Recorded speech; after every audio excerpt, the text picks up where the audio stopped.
இன்னைக்கு பிரபாஸ் பார்த்தீங்கன்னா ஆரம்பத்தில் ஒரு படம் நடிச்சாரு. அந்த படத்தின் மூலமா இந்தியா முழுவதுமே ஒரு உச்சகட்ட நட்சத்திரமா மாறினாரு. அதுக்கப்புறம் பார்த்தீங்கன்னா அவர் தொடர்ந்து நடிக்கக்கூடிய திரைப்படங்கள் எல்லாமே ஃப்ளாப் ஆயிருக்குது. ஆனா இவர் அப்பவும் விடாம தொடர்ந்து ஃப்ளாப் படங்களே திரும்ப திரும்ப நடிச்சு அவரோட பேரை டோட்டலாவே கெடுத்துட்டு இருக்காரு. இப்பவும் அதே தப்பு தான் பண்ணிட்டு இருக்காரு. ஆக்சுவலி பார்த்தீங்கன்னா அவரோட நடிப்பில் பாகுபலி 1, பாகுபலி 2 திரைப்படம் வெளியாச்சு. வெளியானதும் இவர் ஒரு சாதாரணமான நடிகராக இருந்த இவர் உலகம் முழுவதும் பிரபாஸ் அவர்களுக்கு ரசிகர் பட்டாளம் உருவாச்சு.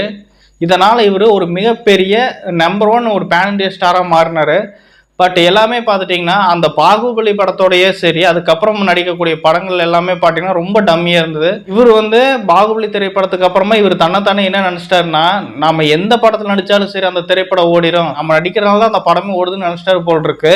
ஸோ அந்த பாகுபலி திரைப்படத்துக்கு அப்புறம் அவர் நடிக்கிற திரைப்படங்கள் எல்லாமே ஃப்ளாப் ஆயிடுச்சு. ஒரு படம் வெற்றி ஆகுறது நம்ம நடிக்கிறதுனால இல்லை, கதை நல்லா இருந்தால் படம் வெற்றி ஆகும் அப்படிங்கிறத பிரபாஸ் கடைசி வரைக்கும் அவர் புரிஞ்சுக்கவே இல்லை போல இருக்கு. ஆனா எப்படி அப்படி இப்படின்னு அடிபட்டு கடைசியில ஒரு வழியா பிரசாந்த் நீல் கையில மாட்டினாரு. பிரசாந்த் நீல் ஒரு அளவுக்கு எப்படியே தூக்கி விட்டாரு. அதுக்கப்புறம் பிரசாந்த் நீல் தூக்கி விட்டதுக்கு அப்புறம் நம்ம கல்கி 2898 திரைப்படம் நல்லாவே பிரபாஸ் சூப்பரா தூக்கி விட்டுச்சு.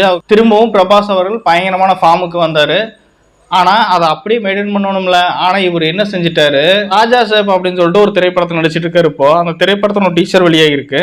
அந்த டீசரை வச்சு பார்க்கும் பொழுது இவர் பழைய காலத்தில் அந்த விண்டேஜில் இருந்த பிரபாஸ் எப்படி இருந்தாரோ அந்த மாதிரியான ஒரு கேரக்டர்லேயே இதில் நடிச்சிருக்காரு. அது நல்லாவே தெரியுது அவர் அந்த மாதிரி தான் நடிச்சிருக்காரு அப்படிங்கிறது. முதல்ல அவர் அந்த மாதிரி நடிச்சங்காட்டி தான் அந்த திரைப்படம்லாம் ஓடாமல் இருந்துச்சு. திரும்பவும் அவர் அதே பொசிஷனுக்கு போயிட்டாரு. இதில் பத்தாவதுக்கு இந்த திரைப்படம் ஒரு ஹெரர் காமெடி கலந்த ஒரு திரைப்படமாக இருக்குது. இந்த ராஜா சேப் அப்படிங்கிற ஒரு கேரக்டரை உள்ளே கொண்டு வருவாங்க. அந்த கேரக்டரை பார்க்கும்பொழுது எனக்கு என்ன தோணுச்சுன்னா, காஸ்மோராங்கிற ஒரு திரைப்படம் வந்துச்சு. நடிகர் கார்த்தி அவரோட நடிப்பில் காஸ்மோரா திரைப்படம் வெளியாச்சு. அந்த திரைப்படத்தினோட கதையும் இந்த திரைப்படத்தினுடைய டீசரையும் பார்க்கும்பொழுது அந்த திரைப்படத்தை இவங்க ரீமேக் பண்ணி வச்சிருக்காங்களோ அப்படிங்கிற மாதிரி தோண ஆரம்பிச்சிருச்சு. ஏன்னா அந்த மாதிரியான ஒரு ஸ்லாங்ல தான் இந்த படத்தினுடைய டீசரே அமைஞ்சிருந்தது. அதுலேயும் பார்த்தீங்கன்னா நடிகர் கார்த்தி அவர்கள் நல்லா காமெடி பண்ணிட்டு இருப்பாரு. என்ன ஒரு வித்தியாசம்னு பார்த்தீங்கன்னா அதில் அவர் பேய் பிடிச்சிட்டு இருப்பாரு, இதில் ஒரு காதல் பிடிச்சிட்டு இருக்காரு.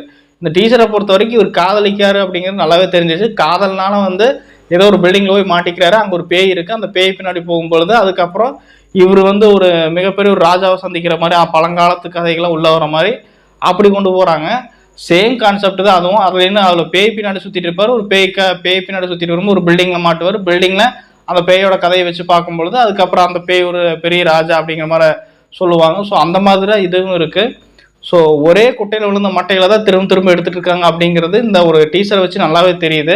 இந்த டீசரை பார்க்கும் பொழுதே தெரியுது இந்த படம் கண்டிப்பாக ஃப்ளாப் ஆகிறதுக்கு சான்ஸ் இருக்குது அப்படின்னு. ஸோ பிரபாஸ் அவர்கள் ஒவ்வொரு டைம் அடிபடும் பொழுது சரி நம்ம என்ன தப்பு செய்யறோம் அப்படிங்கிறது தெரிஞ்சுப்பாருன்னு நினச்சா கடைசி வரைக்கும் தெரிஞ்சுக்காம திரும்பவும் அந்த பழைய காலத்து பிரபாஸாவே திரும்பவும் வந்திருக்காரு.